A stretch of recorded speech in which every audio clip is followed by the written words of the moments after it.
ఓ వదిలే బయటకెళ్ళు. నీకే వచ్చిందా కూలి? నువ్వు మర్చిపోయినావే గుర్తు చేసుకో. బాగానే ఉన్నావు పైసలు. ఎక్కడియా పైసలు? పైసలు పైసలు అంతా అడిగావేమో. పైసలు ఎక్కడియా పైసలు?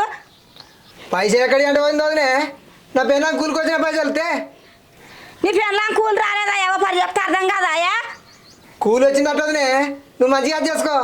పని వేయించుకుంటారు మళ్ళీ పైసలు అడిగితే నాకు ఇట్లా ఇబ్బంది పెడతారు. తే పైసలు. మళ్ళీ అట్లా మాట్లాడతావేమయ్యా? కూలి రాలేం లేదా? పైసలు లేవేం సభలో ఎక్కడికి వెళ్ళవా? అరే గట్లా అంటే వదిలే. కూలి వచ్చిందటగా నీకే వచ్చిందట.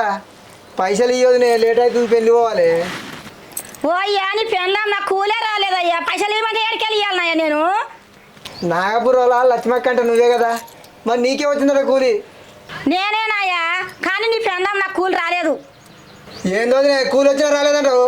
మా పైసలు మాకు వారైపోతా.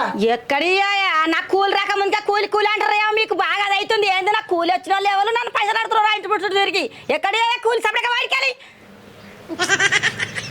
అరే ఏమో వచ్చినట్టు.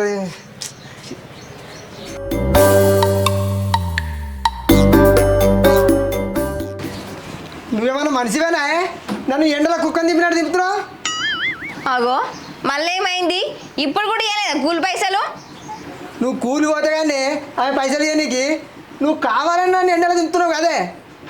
ఏ లేదబ్బా, నేను పోయిన కూలికి ఇప్పుడు పోయి నా పేరు చెప్పు ఇత్తది పోనాడు.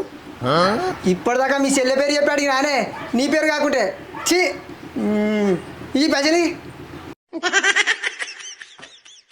అయ్యో నాకు ఆమె మొన్ననే పైసలు ఇచ్చింది. నాకే యాదికిలే చెప్దామంటే. ఇక ఎట్లాగో టైం అయిపోయింది కదా, పెళ్ళికి ఏం పోతుంది. పోయి బుక్కడంతా తిని వండుకోపు.